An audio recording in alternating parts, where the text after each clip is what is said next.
Hello guys, welcome to CP Sharma classes.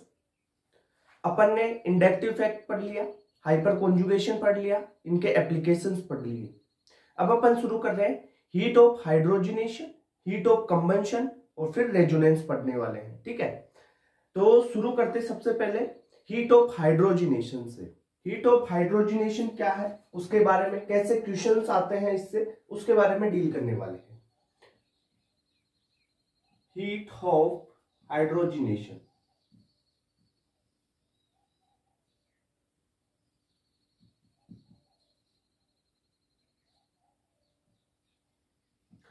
Heat of hydrogenation मतलब अगर compound में pi bond है, उसको तोड़ के आप क्या कर रहे हो, हाइड्रोजन देके उसे सिंगल बॉन्ड में, सिग्मा बॉन्ड में कन्वर्ट कर रहे हैं, तो वो हीट ऑफ हाइड्रोजनेशन उसमें रिलीज होगी। डेल्टा एच जो बनेगी उसकी, वो हीट ऑफ हाइड्रोजनेशन है।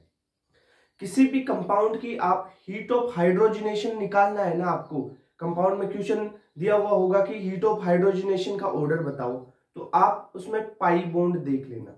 जितने ज्यादा पाई बॉन्ड होंगे उतनी ज्यादा हीट ऑफ हाइड्रोजनेशन होगी कंपाउंड की।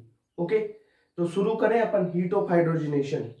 देखो, कोई कंपाउंड है, उसमें डबल बॉन्ड है, मान लो आपके पास,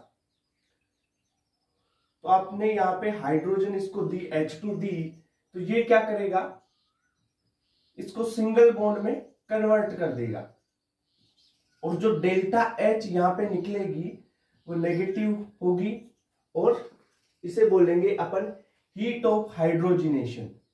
ठीक है, यानी डेल्टा H जो होगा वो होगा heat of hydrogenation.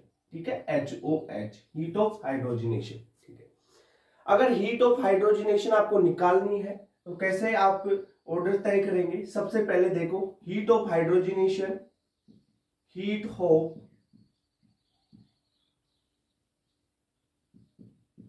Hydrogenation directly proportional pi bond. Pi bond का मतलब है कि जो डबल बॉन्ड है या ट्रिपल बॉन्ड में दो पाई बॉन्ड होते हैं, डबल बॉन्ड में एक पाई बॉन्ड होता है, यानी जितने ज्यादा डबल बॉन्ड और ट्रिपल बॉन्ड होंगे उतने ही ज्यादा हीट ऑफ हाइड्रोजनेशन होगी। मतलब देखो, हीट ऑफ हाइड्रोजनेशन H2 देके पाई बॉन्ड को तोड़ के आप सिंगल बॉन्ड में कन्वर्ट कर रहे हो, तो पाई बॉन्ड पे डिपेंड कर रही है ना। ठीक है सर। दूसरी बात, अगर आपको ऐसा क्वेश्चन मिल जाए कि पाई बॉन्ड बराबर है, पाई बॉन्ड बराबर है, तब आपको देखना है हीट ऑफ हाइड्रोजनेशन के लिए, heat of hydrogenation directly proportional, inversely proportional होगी स्टेबिलिटी के,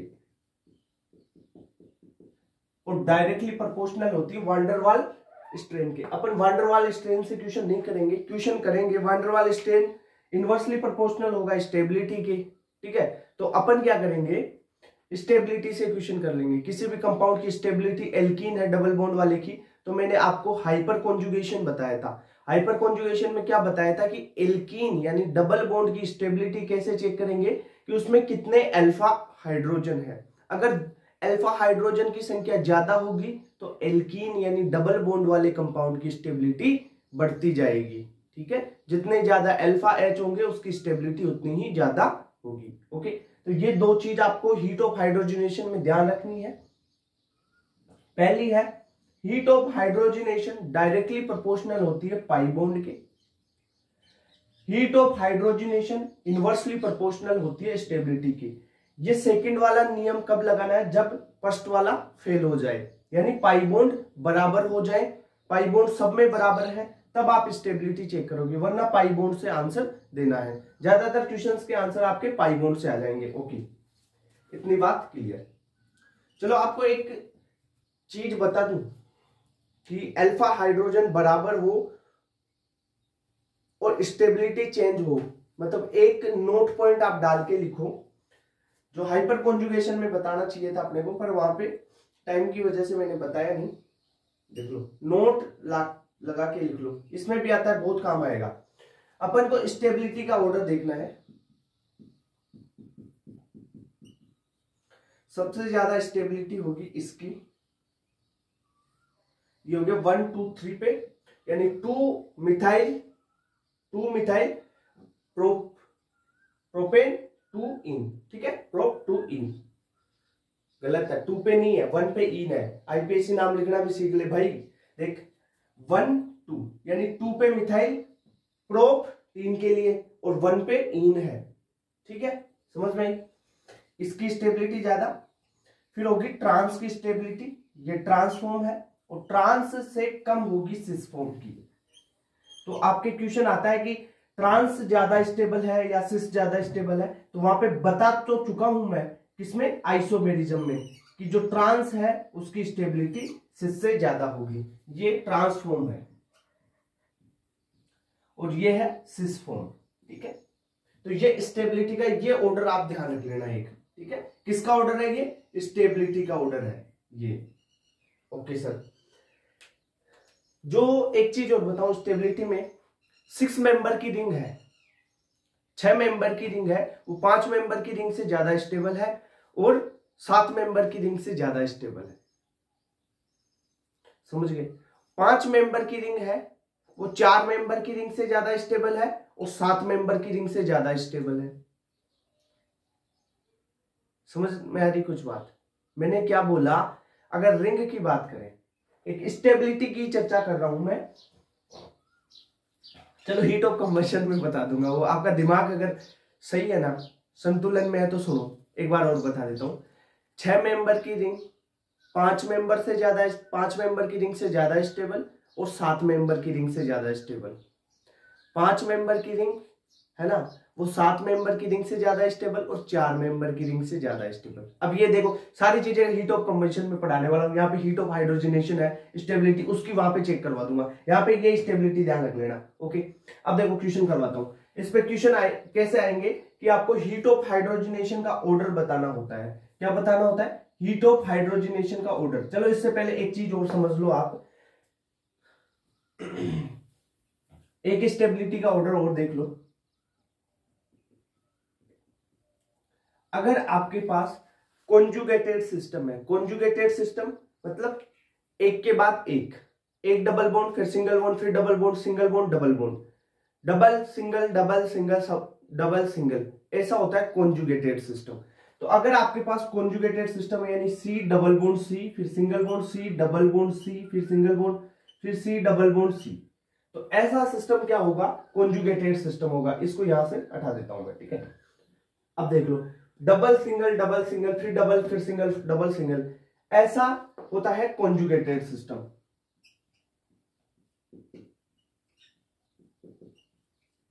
कॉन्जुगेटेड सिस्टम, इसकी स्टेबिलिटी ज्यादा होगी। कॉन्जुगेटेड सिस्टम से कम स्टेबिलिटी होगी आइसोलेटेड, यानी सी डबल बॉन्ड सी।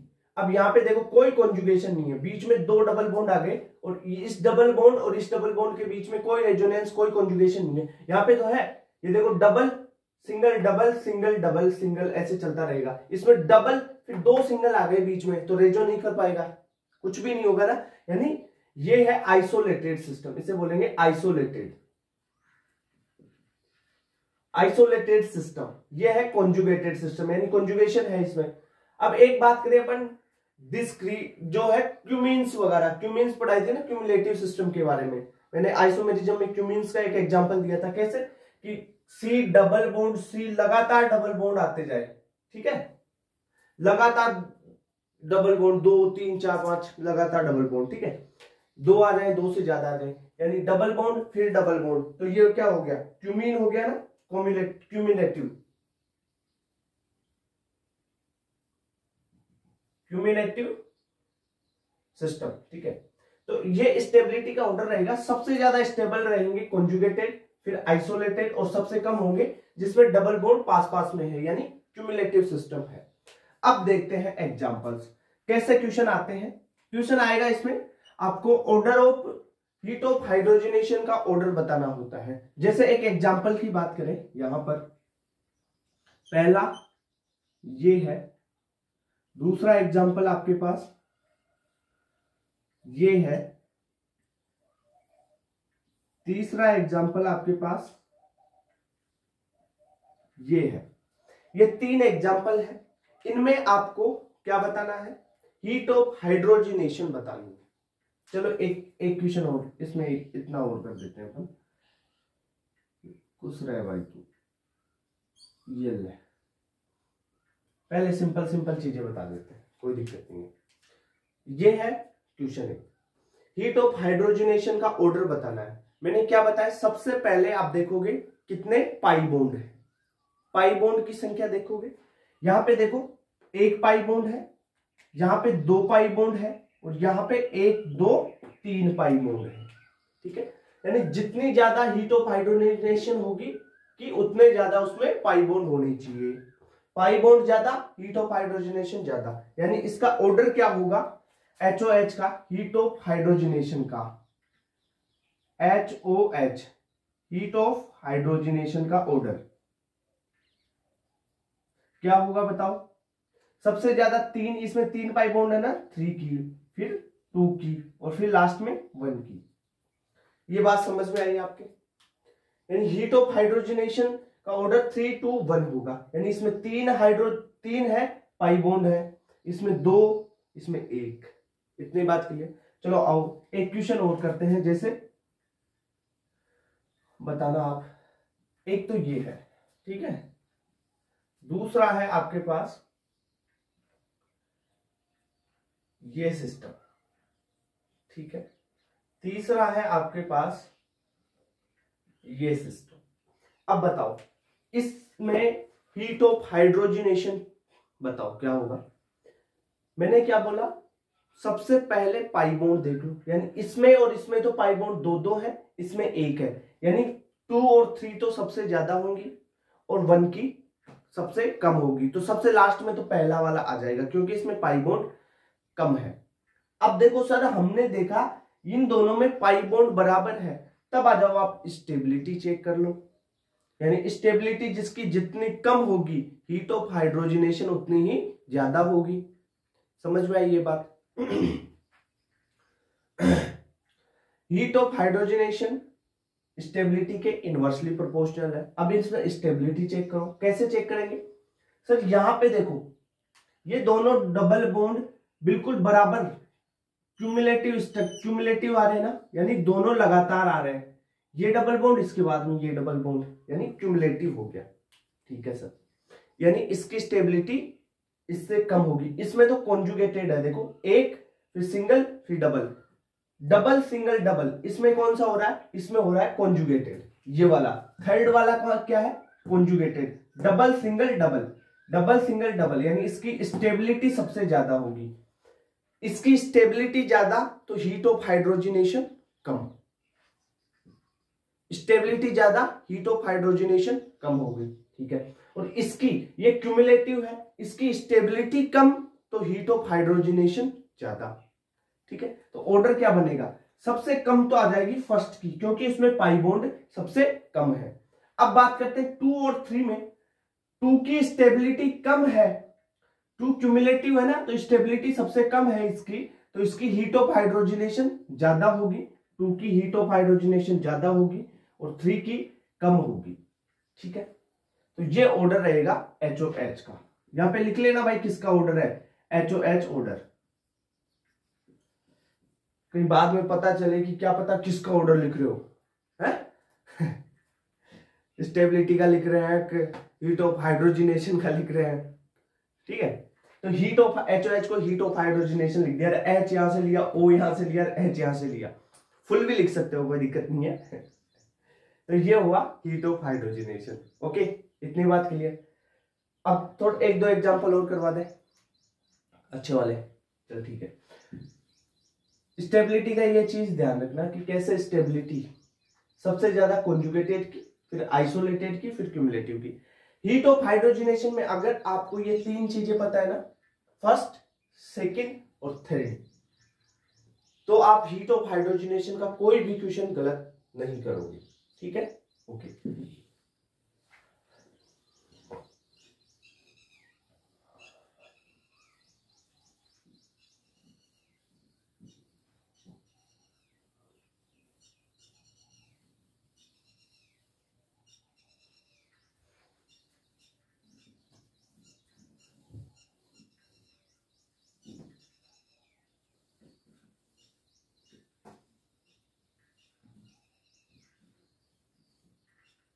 देखिए क्वेश्चन करो, जैसे अपने पास है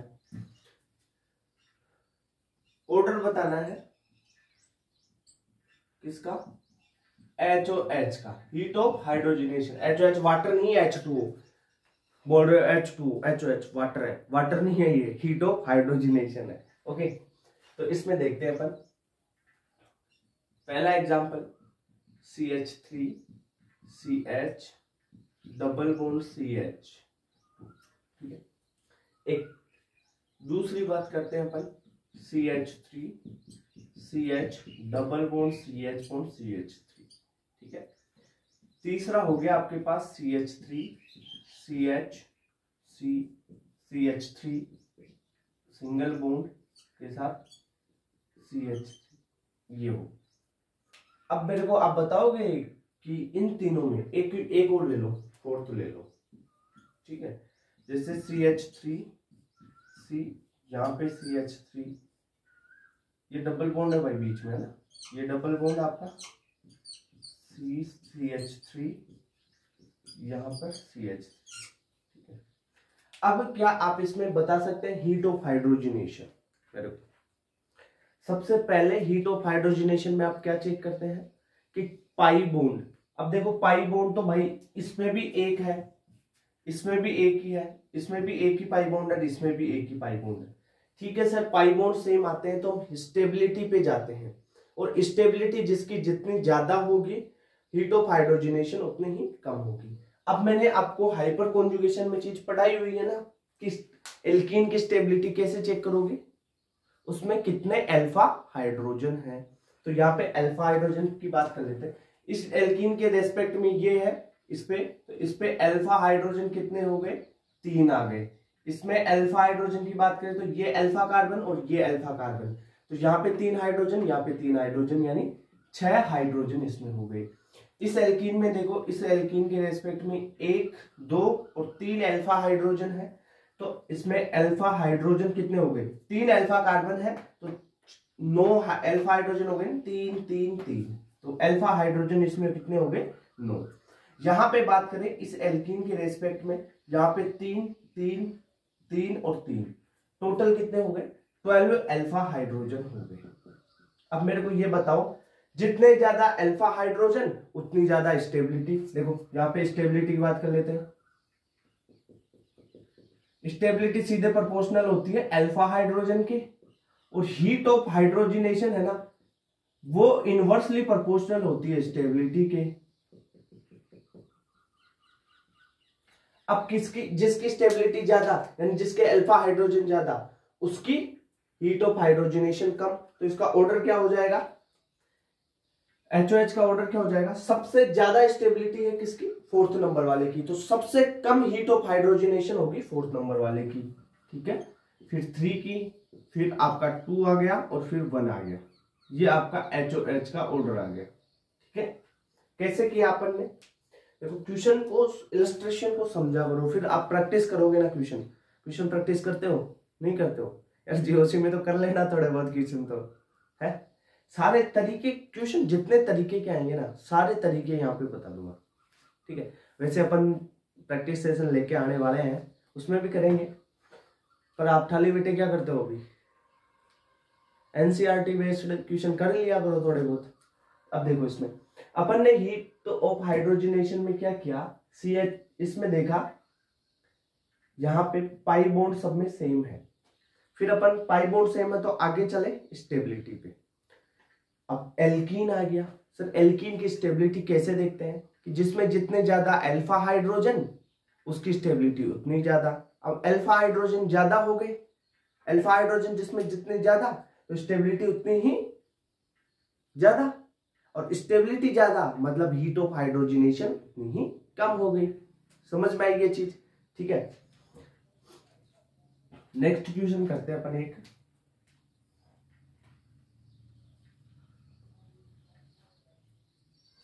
चलो ठीक है आ जाओ।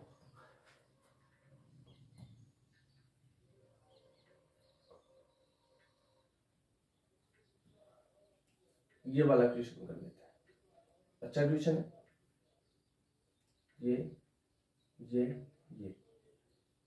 यहां पर CH3, ठीक है, यहाँ पर एक CH3 लगा लो आप और एक CH3 साइड में लगा लो, ठीक है। ये ऐसे कर लो ना, इसको अच्छा सा ट्यूशन ही अच्छा पढ़ा देते हैं थोड़ा।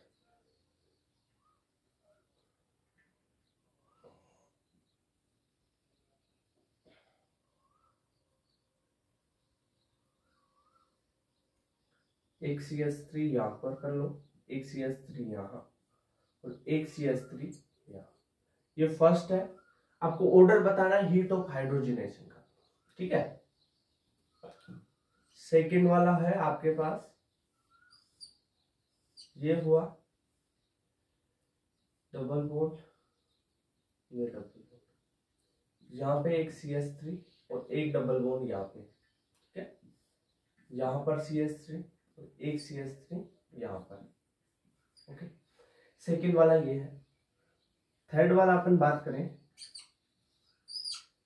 तो वही बेंजीन रिंग से बाहर, यहाँ पे CH3, ठीक है।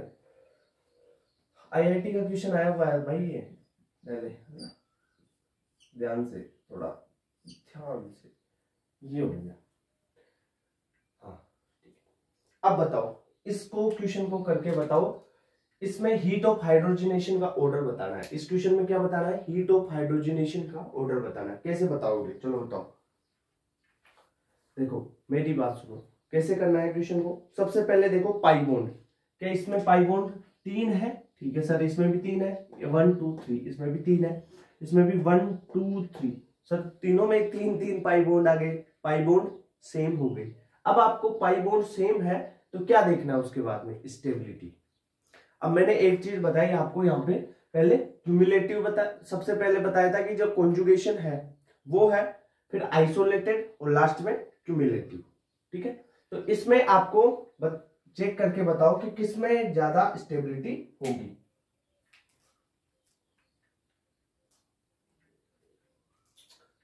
देखो स्टेबिलिटी की बात कर लेते हैं यहाँ पे पहले, फिर अपन स्टेबिलिटी का उल्टा कर देंगे तो हीट ऑफ हाइड्रोजनेशन आ जाएगा।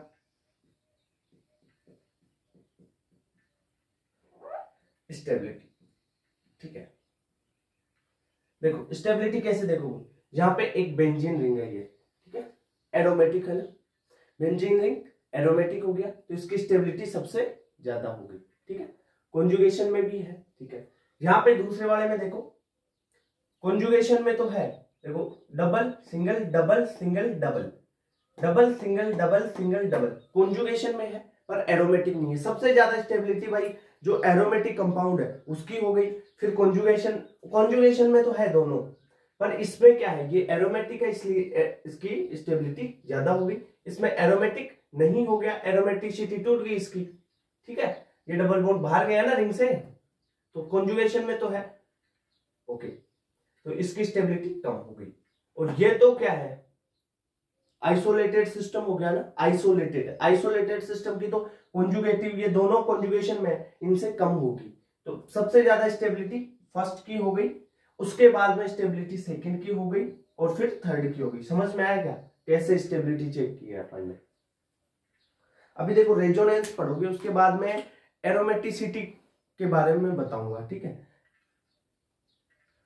ना। तो वो चीज देखें। अभी देख लो आप बेंजीन, अरे बेंजीन रिंग जानते हो ना, वो एरोमेटिक होती है, इतना सा तो पढ़ा होगा पहले थोड़ा 11th 12th में। तो बेंजीन रिंग एरोमेटिक, कॉन्जुगेटेड तो है ही, दोनों कॉन्जुगेटेड। पहली चीज देख लो आप, कॉन्जुगेटेड, दोनों कॉन्जुगेटेड है, ये भी कॉन्जुगेटेड है, इसमें भी कॉन्जुगेटेड सिस्टम है। इसमें एरोमेटिक है तो ज्यादा स्टेबल, ये नॉन एरोमेटिक, एरोमेटिक नहीं है ये, क्योंकि इसमें कितने पाई इलेक्ट्रॉन है? 2 पाई इलेक्ट्रॉन, 2 तो 4 पाई इलेक्ट्रॉन हो गए ना, 4 pi electron non anti aromatic में चला जाता है, ठीक है, ओके। यहाँ पे देख लो क्या हो गया, ये तो आइसोलेटेड सिस्टम हो गया, तो एरोमेटिक जो इसकी स्टेबिलिटी है वो इससे सबसे कम हो गई। अब बात करें हीट ऑफ हाइड्रोजनेशन की, स्टेबिलिटी होगी तो स्टेबिलिटी का उल्टा होता है, यानी इनवर्सली प्रोपोर्शनल होता है ना हीट ऑफ हाइड्रोजनेशन। तो क्या हो जाएगी, सबसे ज्यादा थर्ड की, फिर 2 की और फिर 1 की, ओके। तो इतनी बात क्लियर हुई क्या आपको? ये चीज क्लियर हुई, स्टेबिलिटी कैसे चेक की अपन ने, और हीट ऑफ हाइड्रोजनेशन के एग्जांपल समझ में आई क्या?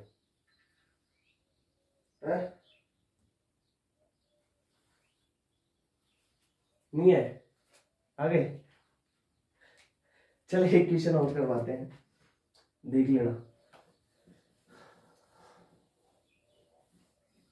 अब यही पैटर्न रहेगा, इस पैटर्न से बाहर कोई क्वेश्चन नहीं जाएगा हीट ऑफ हाइड्रोजनेशन में। जितने पैटर्न के क्वेश्चन करवा दिए ना, अल्फा हाइड्रोजन देख लो, जो है आप conjugative system, isolated system, cumulative system देख लो। एक क्वेश्चन और करवा देता हूं मैं,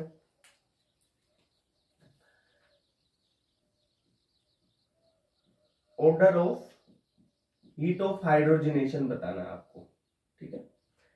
क्वेश्चन क्या है? क्वेश्चन है आपके पास CH3 CH3, यहां पे डबल बॉन्ड CH2। ओके, एक तो ये है। दूसरा है आपके पास CH3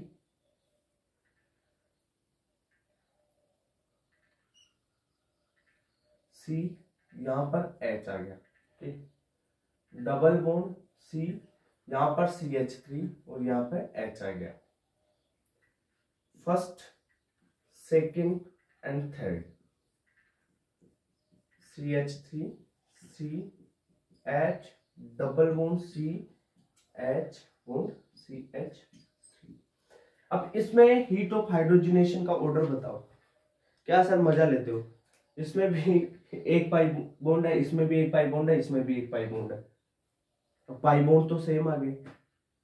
इसमें भी अगर स्टेबिलिटी चेक करें तो इसमें भी सर 3 अल्फा हाइड्रोजन, इसमें भी 3 अल्फा हाइड्रोजन, वो 3 नहीं, इसमें भी 6 अल्फा हाइड्रोजन, इसमें भी 6 अल्फा हाइड्रोजन, इसमें भी 6 अल्फा हाइड्रोजन।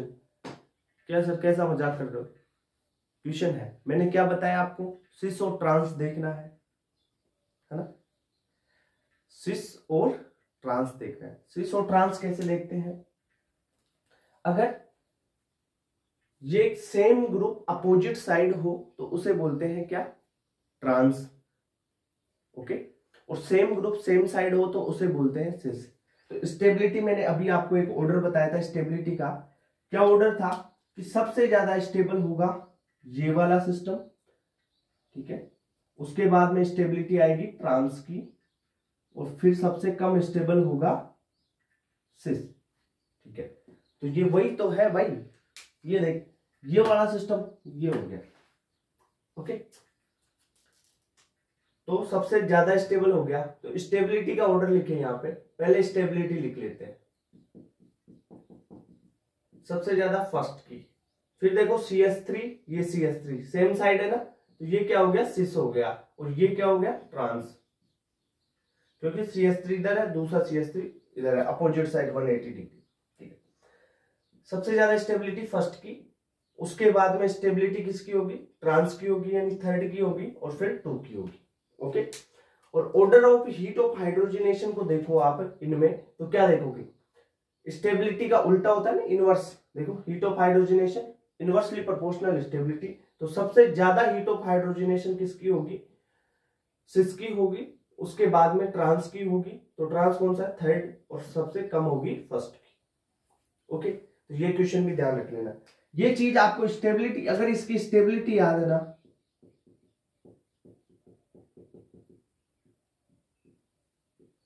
स्टेबिलिटी का ऑर्डर पता है ना, तो आप निकाल लोगे, ओके। आगे चले, ये बिल्कुल क्लियर हुआ ना? कैसे ऐसे क्वेश्चन आएंगे, सेम टू सेम ये क्वेश्चन, ऐसे क्वेश्चन आते हैं, ठीक है।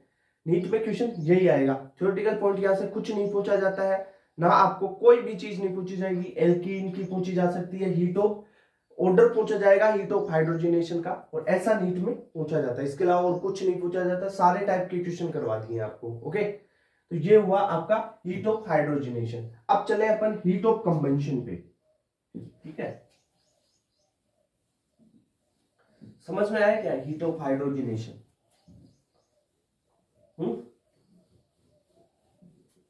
या थोड़ा फास्ट चला जाए? किस किस को लगता है कि फास्ट पढ़ाया जाए?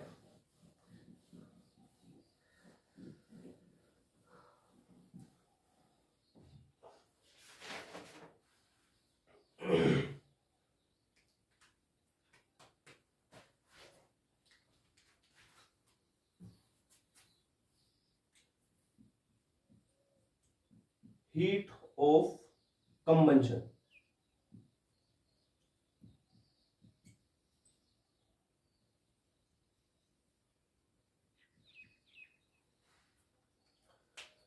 कोई भी ऑर्गेनिक कंपाउंड है उसमें ऑक्सीजन डाला, CO2 और H2O के रूप में वो जल गया, उसका कंबंशन हो गया, वहां पे जो हीट निकलेगी वो हीट ऑफ कंबंशन होगी। यानी अपन ने क्या किया, कोई हाइड्रोकार्बन था,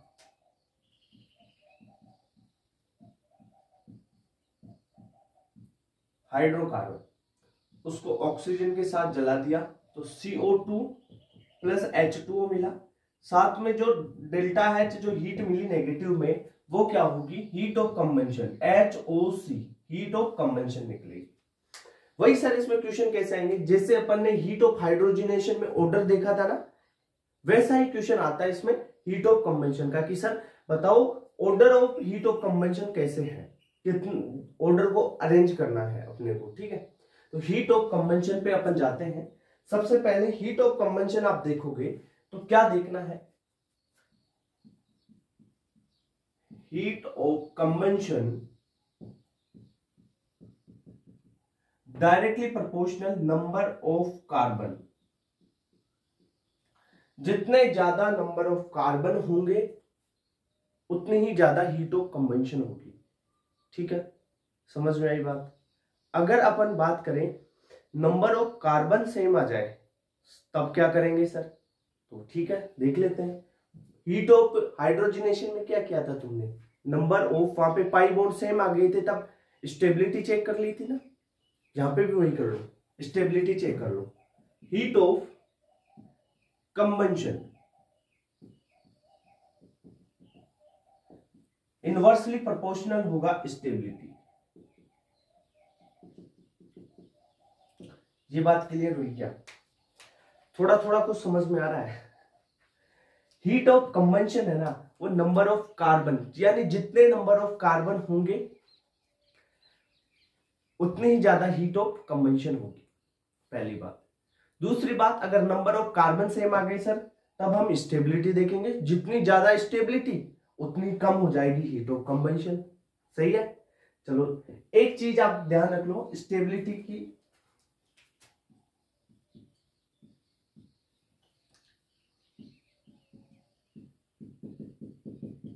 मैंने अभी बोल रहा था 4 की रिंग, 5 की रिंग, 6 की रिंग, 7 की रिंग, वो रिंग का मैटर बताऊं कैसे, आप ऐसे याद रखो 6 कार्बन की रिंग है ना, वो ज्यादा स्टेबल होगी किससे, 5 कार्बन की रिंग से, ठीक है सर। 5 कार्बन की रिंग 4 कार्बन की रिंग से, 4 कार्बन की रिंग 3 कार्बन की रिंग से, ठीक है, इतना तो है ही। पर जो 6 कार्बन की रिंग है ना वो ज्यादा स्टेबल होगी 7 कार्बन से भी, और 5 कार्बन की रिंग किससे स्टेबल होगी, 7 कार्बन से। 7 कार्बन की रिंग होगी ना, उससे 5 कार्बन की रिंग ज्यादा स्टेबल हो जाएगी। यानी देखो वैसे अपन जा रहे हैं भाई 6 की ज्यादा स्टेबल, फिर 5 की, फिर 4 की, फिर 3 की, वैसे तो 7 नंबर की आनी, 7 कार्बन की रिंग आनी चाहिए, वो ज्यादा स्टेबल, ऐसा नहीं होता है। 7 कार्बन की रिंग भाई 5 और 6 कार्बन की रिंग से भी कम स्टेबल होती है, ठीक है। मैक्सिमम स्टेबिलिटी आप यहां पे ले रहे हैं 6 कार्बन की रिंग की, ओके, इतनी बात क्लियर हुई क्या। ये चीज आपको तब देखनी है जब आपके कार्बन की संख्या सेम हो जाए तब, ओके, अदरवाइज ये चीज मत देखना, ओके। चलो ठीक है सर, क्वेश्चन कैसे आएंगे, अब क्वेश्चन की बात करते हैं। क्वेश्चन है order of heat of combustion, HOC का ऑर्डर बताना है आपको। क्वेश्चन है पहला है यहां पे,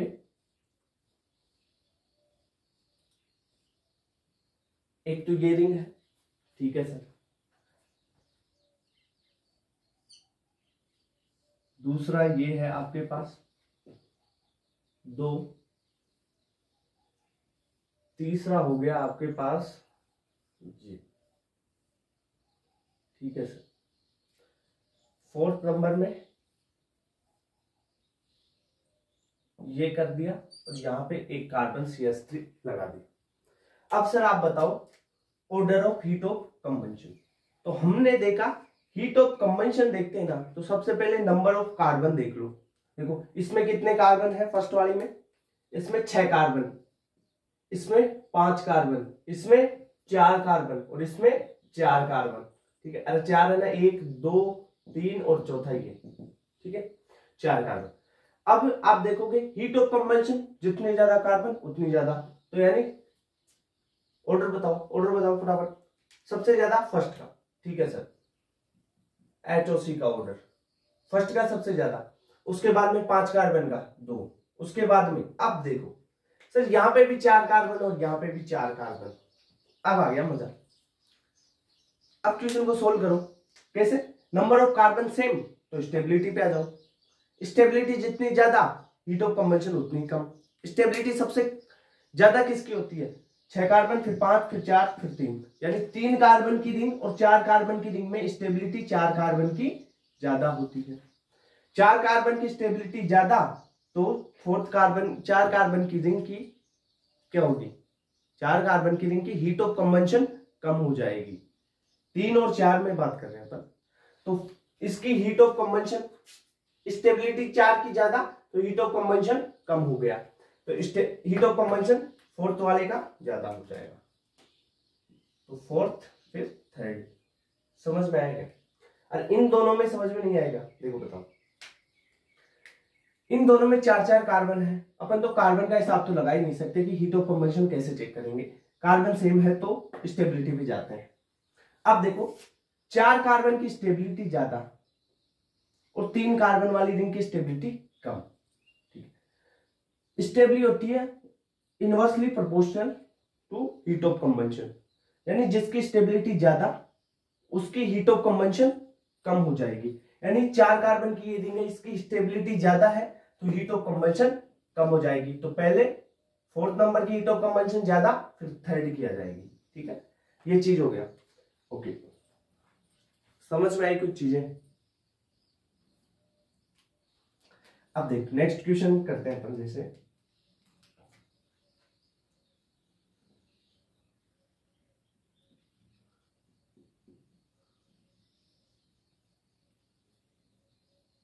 ये है,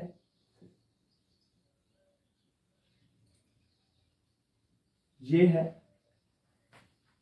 ये फर्स्ट, ये सेकंड, ये थर्ड।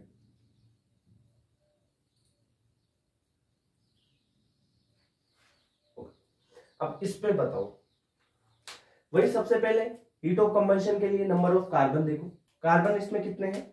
6 कार्बन की रिंग है, ठीक है सर। ये भी 6 कार्बन की रिंग है और ये भी कितने कार्बन की रिंग होगी? 6 कार्बन की रिंग। अब बताओ अब क्या होगा? अब देख लो, अगर कार्बन सेम है तो आप आ जाओ स्टेबिलिटी पे। स्टेबिलिटी कैसे चेक करोगे? 6 की ज्यादा, 5 की कम, 4 की कम, उससे कम, ठीक है। इतनी बात क्लियर? तो अब देखो, जिसकी स्टेबिलिटी जितनी ज्यादा हीट ऑफ हाइड्रोजनेशन उतनी ही कम, यानी स्टेबिलिटी किसकी ज्यादा है? 6 कार्बन की रिंग की, ठीक है। तो इसकी स्टेबिलिटी ज्यादा तो हीट ऑफ हाइड्रोजनेशन कम हो गई। तो HOH का ऑर्डर लिख लो। पहले स्टेबिलिटी बता देता हूं मैं।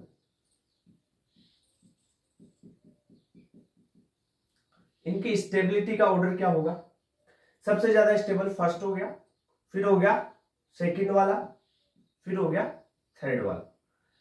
और HOC हीट ऑफ कंबंशन का ऑर्डर क्या हो जाएगा?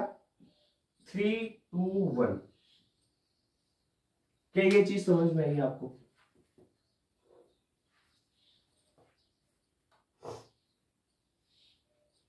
समझ में आई क्या? चल एक क्वेश्चन और करते हैं अपन। जैसे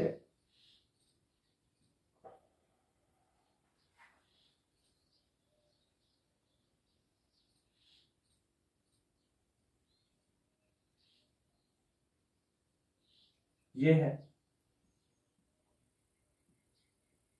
दूसरी ये है, या फिर ये, यहां पर ये, यहां पर ये, फर्स्ट एंड सेकंड। अब बताओ हीट ऑफ कंबंशन का ऑर्डर बताओ इनमें। पहली चीज क्या देखनी होती है? Number of carbon. यहां पे देखो 1 2 3 4 5 6 7, यानी इसमें 7 कार्बन है, ठीक है सर। इसमें चेक करो 6 तो ये, एक के 7 और एक के 8, यानी यहाँ पे 8 कार्बन है। जितने ज्यादा नंबर ऑफ कार्बन होंगे उसकी स्टेबिलिटी नहीं, हीट ऑफ कंबंशन उतनी ही ज्यादा होगी। स्टेबिलिटी वहां पे नहीं देखेंगे, यहाँ पे पहले नंबर ऑफ कार्बन अगर डिफरेंट आ रहे हैं ना तो हीट ऑफ कंबंशन में नंबर ऑफ कार्बन देखेंगे, स्टेबिलिटी तब देखेंगे जब नंबर ऑफ कार्बन बराबर हो। ठीक है सर, यहाँ पे 2 की हीट ऑफ कंबंशन ज्यादा फर्स्ट से, क्या HOC का ऑर्डर है हीट ऑफ कंबंशन, ये चीज समझ में आई। तो अब आगे चले, रेजोनेंस वगैरह उन पे हो गया, हीट ऑफ कंबंशन पूरा हो गया ना तुम्हारा, हीट ऑफ हाइड्रोजनेशन भी अच्छे से करवा दिया, हीट ऑफ कंबंशन भी करवा दिया। अब अपन रेजोनेंस पे आ जाते हैं। ओके ठीक है, एक बार नोट कर लो ये चीज, ये देखो ये दोनों फॉर्मूला उसके भी नोट करने थे तुम्हारे को, मैंने तो बोला नहीं स्क्रीनशॉट के लिए, अब स्क्रीनशॉट ले लो। ये चीज है ना शॉर्ट नोट्स में ये होनी चाहिए कि हीट ऑफ कंबंशन कैसे चेक करेंगे अपन। क्वेश्चन भाई चाहे मत लिखो पर ये पॉइंट तो होनी चाहिए ना, कंबंशन नंबर ऑफ कार्बन और स्टेबिलिटी का। ठीक है, ये है स्टेबिलिटी। चलो कर लो, स्क्रीनशॉट लो एक बार। अब बात करते हैं रेजोनेंस की। रेजोनेंस में क्या होता है, पाई इलेक्ट्रॉन्स का डीलोकेलाइजेशन होता है कॉन्जुगेटेड सिस्टम में। अब कॉन्जुगेटेड सिस्टम क्या है वो बता चुका हूं कि अगर डबल बॉन्ड, सिंगल बॉन्ड, फिर डबल बॉन्ड आता है उसे बोलते हैं कॉन्जुगेटेड सिस्टम। ओके, इतनी बात क्लियर। इस कॉन्जुगेटेड सिस्टम में अगर पाई इलेक्ट्रॉन्स का डीलोकेलाइजेशन होता है, अब देखो एक चीज मैंने बताई, इंडक्टिव इफेक्ट में बताया था आपको कि वहां पे सिग्मा बॉन्ड के कारण हो रहा है और वहां पे जो इलेक्ट्रॉन्स है ना उनकी शिफ्टिंग हो रही है, वहां पर इलेक्ट्रॉन्स की शिफ्टिंग हो रही है, उनका डीलोकेलाइजेशन नहीं हो रहा। यहां पर जो इलेक्ट्रॉन्स हैं उनका डीलोकेलाइजेशन हो रहा है, यानी यहां से इलेक्ट्रॉन उठेंगे और दूसरे किसी एटम पे गिरेंगे। ठीक है, इतनी बात क्लियर। ठीक है सर, यानी डीलोकेलाइजेशन होता है। सर और क्या इसकी हो सकते हैं कि क्या इसकी जो रेजोनेंस स्ट्रक्चर है क्या कंडीशन होनी चाहिए तब रेजोनेंस होगा, तो उसकी बात करें। जो रेजोनेंस होता है ना उसमें जो जितनी भी रेजोनेटिंग स्ट्रक्चर बनेंगी वो सारी एक दूसरे पे जो लुईस स्ट्रक्चर होती है ना वो होती है। इतनी बात क्लियर। रेजोनेंस की बात करते हैं। सर जो रेजोनेंस है उसके एग्जीबिशन के लिए क्या क्या कंडीशन होनी चाहिए। पहली बात आपको पता होनी चाहिए कि यहां पर जो भी स्ट्रक्चर होगी वो प्लेनर होनी चाहिए। और दूसरी इंपॉर्टेंट बात कॉन्जुगेशन होना चाहिए। अगर कॉन्जुगेशन नहीं है, कॉन्जुगेशन चाहे नेगेटिव चार्ज डबल बॉन्ड में हो, लोन पेयर डबल बॉन्ड में हो, ठीक है, पॉजिटिव चार्ज हो डबल बॉन्ड में हो, वैकेंट ऑर्बिटल और डबल बॉन्ड में कॉन्जुगेशन हो, कॉन्जुगेशन किसी में भी हो पर होना चाहिए कॉन्जुगेशन। इतनी बात क्लियर हुई। यानी रेजोनेंस के एग्जीबिशन के लिए दो कंडीशन तो फॉलो होनी ही चाहिए। क्या, कंपाउंड प्लेनर होना चाहिए, दूसरी बात कॉन्जुगेशन में होना चाहिए। ओके सर, देखो अब भी समझ में नहीं आएगा रेजोनेंस स्ट्रक्चर कैसे बनाते हैं, स्ट्रक्चर कैसे बनाते हैं वो अभी थोड़ी देर बाद में बताने वाला हूं। पहले आपको एक कॉन्जुगेशन में है वो चीज तो समझा दो। ओके, जैसे क्या है कि यहां पे भी लिख रखा है मैंने कि कोई एक कंपाउंड में ए और बी दो एटम्स हैं, ये ए बी में डबल बॉन्ड है, तो जो सी तीसरा कंपाउंड जुड़ा हुआ है उसमें वैकेंट ऑर्बिटल हो, पॉजिटिव चार्ज हो, नेगेटिव चार्ज हो, उसके पास लोन पेयर हो, ठीक है, फ्री रेडिकल हो, वो तो वो क्या करता है, शो करता है आपको रेजोनेंस। कैसे, एक बात सुनो, अगर मान low carbon double bond carbon है, इससे जुड़ा हुआ जो ये कार्बन होगा ना इस पे पॉजिटिव चार्ज है तो भी ये रेजोनेंस शो करेगा। ठीक है, पहली कंडीशन। दूसरी बात, कार्बन डबल बॉन्ड कार्बन है, अगर इस कार्बन पे नेगेटिव चार्ज है तब भी ये रेजोनेंस शो करेगा। ठीक है sir, carbon double bond carbon है और इस कार्बन पे आपको वैकेंट ऑर्बिटल, ये है वैकेंट ऑर्बिटल, चाहे p हो या d हो, वैकेंट ऑर्बिटल मिल जाए तब भी शो होगा, क्योंकि देखो ये इसके साथ कॉन्जुगेशन में ना डबल सिंगल और फिर positive charge, double single negative charge. Okay, ये कॉन्जुगेशन में है। अगर कार्बन डबल बॉन्ड कार्बन है और इस कार्बन लगा हुआ है, इसके पास लोन पेयर हो तब भी ये शो करेगा। ठीक है सर, इतनी बात क्लियर हुई, आपको समझ में आया। कार्बन डबल बॉन्ड कार्बन है उसके साथ में फ्री रेडिकल है तो भी ये शो करेगा। इतनी बात क्लियर। अगर बात करें कार्बन डबल बॉन्ड कार्बन, इसके साथ फिर कॉन्जुगेशन में डबल बॉन्ड आ जाए तो भी शो करेगा। इतनी बात सही है ना।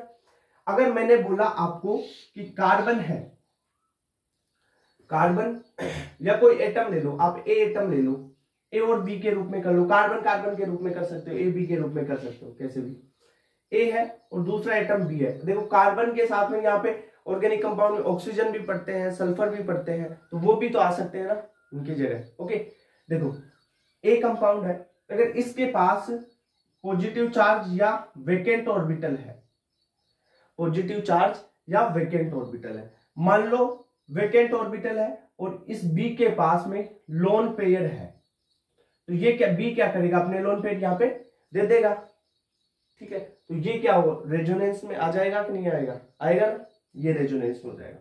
अगर मान लो ए कोई कंपाउंड है, इसके पास वेकेंट, मान लो इसके पास वेकेंट पी है, यहां पे क्या है वेकेंट पी ऑर्बिटल है, और यहां पर क्या है, इस कंपाउंड के पास में एक कंपाउंड ले लिया अपन ने ए, और यहां पे है, ये कौन सा है, ये वेकेंट डी है, इसके पास क्या है वेकेंट डी है, और ये बी है कंपाउंड, इसके पास लोन पेयर है, तो क्या होगा, यहां से ये इसके पास जाएगा, ये इसको ले लेगा क्योंकि इसके पास वेकेंट डी है। ठीक है, वेकेंट पी भी हो सकता है, वेकेंट डी भी हो सकता है, तो ये रेजोनेंस में जाएंगे। अब आपको ये सिंपल सी चीज पता चली कि रेजोनेंस किस किस में हो सकता है। अब इनको प्रत्येक को डिटेल में पढ़ेंगे अपन, पर आपको ये तो पता होना चाहिए कि रेजोनेंस किस किस में हो रहा है। ठीक है, ओके, ये चलो ये ठीक है। अब देखते हैं इसमें, देखो वेकेंट पी है, यहाँ पे वेकेंट पी है, तो यहां पे जो बॉन्ड बनेगा, ये लोन पेयर इसमें देगा तो डबल बॉन्ड बनेगा, तो यहां पे कौन सा बॉन्ड बनेगा, पी पाई। ठीक है, पी पाई बॉन्ड फॉर्मेशन होगा। अगर अपन बात करें यहाँ पे वेकेंट पी है, तो पी में जा रहा है ना, ये लोन पेयर किस में जा रहा है, पी में जा रहा है, तो यहाँ पे पी पाई बनेगा। ओके सर, इतने बात के लिए, ये इसमें तो पी रहेगा ना। ओके, अब यहाँ पे वेकेंट डी ऑर्बिटल है, अगर वेकेंट डी ऑर्बिटल है और उसमें लोन पेयर जा रहा है, वे किस में जा रहा है लोन पेयर, वेकेंट डी में, तो ये कौन सा बॉन्ड हो जाएगा, डी पाई पी पाई बॉन्ड। ठीक, यहाँ पे डी पाई पी पाई बॉन्ड का फॉर्मेशन हो गया। क्या आपको पता चला कि जो रेजोनेंस है इन चीजों में हो सकता है। अब बैक बॉन्डिंग क्या है, इन चीजों के बारे में भी अपन देखने वाले हैं। पहले आपको ये चीज तो क्लियर होनी चाहिए कि कहां पे रेजोनेंस होगा। अगर कार्बन डबल बॉन्ड कार्बन है और पॉजिटिव चार्ज, जैसे अपन देखें यहां पे एक एग्जांपल से बात करते हैं, जैसे CH3CH, यहां पे कार्बन पॉजिटिव और ये CH2, यहां पे CH2, CH मान लो यहां पे 2 कर दो और यहां पे डबल बॉन्ड कर दो, अब हो गया, बन गया ना, ये कंपाउंड है। क्या ये रेजोनेंस शो करेगा, तो आप अगर ये रेजोनेंस शो कर रहा है मतलब ये वाला कंपाउंड हो गया ना ये, तो रेजोनेंस शो करेगा। क्यों, देखो डबल बॉन्ड के साथ ये पॉजिटिव चार्ज किस में है, कॉन्जुगेशन में है, तो ये शो करेगा यहाँ पे। ठीक है सर, रेजोनेंस कैसे करवाना है वो चीज भी बता देता हूं। बॉन्ड यहां आया, ठीक है, इतनी बात क्लियर। पहले स्टेप बाय स्टेप देख लो। अब ये यहां पे बॉन्ड आया तो क्या होगा, यहां पे नेगेटिव चार्ज और यहां पे पॉजिटिव चार्ज, नेगेटिव पॉजिटिव क्या बना लेंगे, बॉन्ड, तो ये क्या हो गया CH2, यहां पे तो आ गया प्लस ये CH और यहां पे डबल बॉन्ड CH2। ठीक है सर, हो गया, इतनी सिंपल सी बात है ये चीज आई क्या। अगर अपन बात करें जैसे सेकेंड की, वही बना ले CH2 double bond CH bond CH2 negative. अब क्या इसमें आप बताओ रेजोनेंस होगा या नहीं होगा, रेजोनेंस होगा तो कैसे होगा ये बात भी देखते हैं। नेगेटिव चार्ज यहां आएगा, नेगेटिव चार्ज यहां, ये बॉन्ड यहां पे चला गया। ठीक है, ओके, अब देखो क्या होगा, नेगेटिव चार्ज यहां पे आएगा तो क्या बनेगा CH डबल बॉन्ड CH इसको CH कर लेते हैं ना, CH2 डबल बॉन्ड CH2 तो कितने हाँ सही है। अब ये CH2 है, यहाँ का ये डबल बॉन्ड था ना, ये यहाँ पे जाएगा तो क्या होगा, यहाँ पे नेगेटिव चार्ज। ठीक है सर, इतनी बात की है। अगर आपको एक सिस्टम दे दिया जाए जैसे CH3 CH2 CH negative charge, तो यहाँ पे डबल बॉन्ड करते हैं, डबल बॉन्ड CH ओके,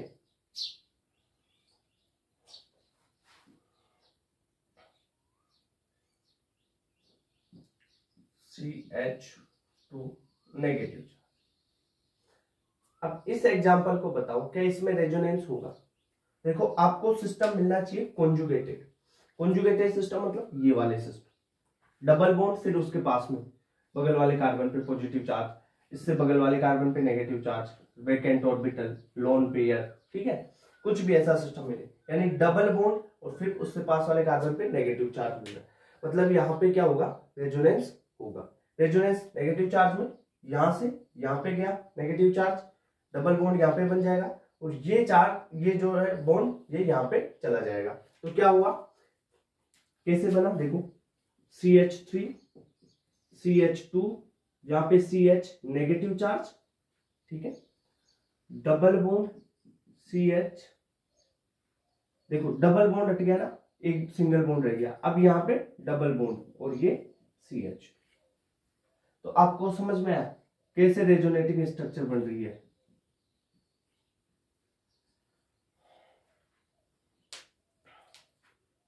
थोड़ा बहुत तो समझ में आया होगा, चल ठीक है, और आगे चलते हैं। जैसे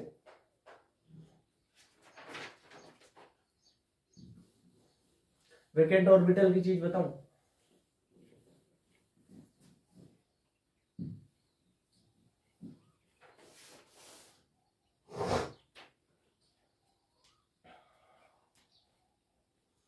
जैसे अपन बात करें CH2 double bond CH bond BH2 लगा लो और यहाँ पे वैकेंट ऑर्बिटल।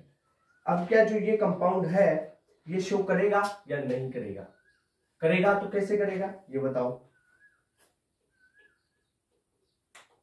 ठीक है, देखो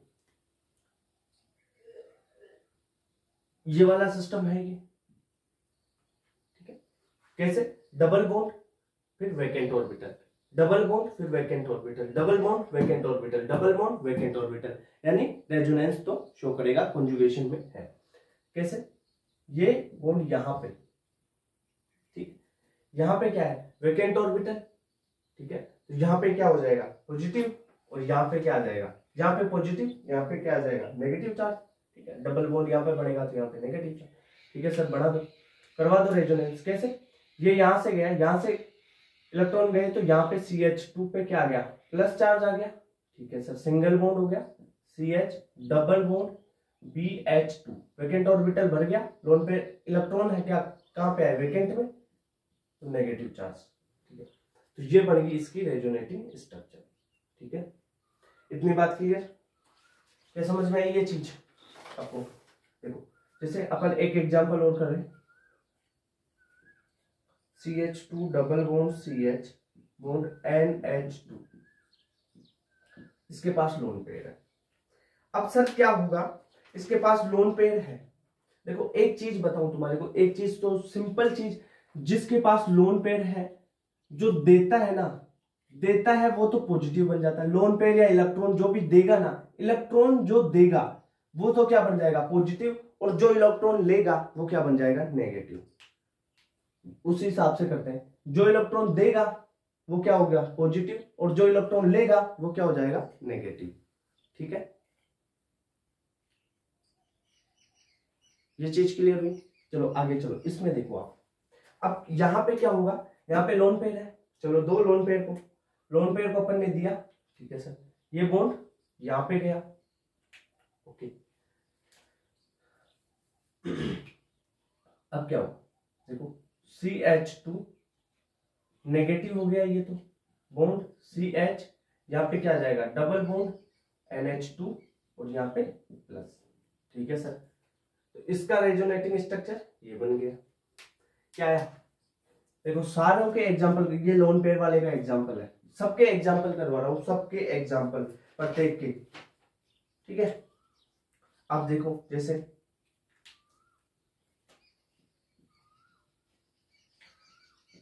CH2 double bond CH bond CH2, यहाँ पे फ्री रेडिकल। अब फ्री रेडिकल वाला भी कर लेते हैं सर। फ्री रेडिकल में क्या होगा, ये बॉन्ड है ना, फ्री रेडिकल दिखे तो क्या करना है, इस बॉन्ड को, एक पाई बॉन्ड है ना, एक को तोड़ देना, फ्री रेडिकल, इसका एक इलेक्ट्रॉन यहाँ पे, एक इलेक्ट्रॉन यहाँ पे, ये जो एक इलेक्ट्रॉन है वो यहाँ पे चला जाएगा। अब देखो यहाँ पे कितने इलेक्ट्रॉन हो गए, दो इलेक्ट्रॉन होते हैं एक बॉन्ड बन जाता है ना भाई। अगर दो इलेक्ट्रॉन होंगे तभी तो बनेगा एक बॉन्ड। तो एक तो अपन ने डबल बॉन्ड को तोड़ के यहां से एक इलेक्ट्रॉन ले लिया, और एक इलेक्ट्रॉन था पहले लोन, ठीक है, सिंगल रेडिकल था ना, एक यहां से, तो ये कितना हो गए, एक इलेक्ट्रॉन, ये आ गया एक इलेक्ट्रॉन, तो बॉन्ड बन गया। ठीक है सर, बॉन्ड बना देंगे कैसे, इस बॉन्ड को तोड़ा, इसका एक इलेक्ट्रॉन, और ये फ्री रेडिकल तो था ही यहाँ पे, एक इलेक्ट्रॉन इसके पास था, तो ये डबल बॉन्ड बन जाएगा। यानी हुआ क्या है यहाँ पे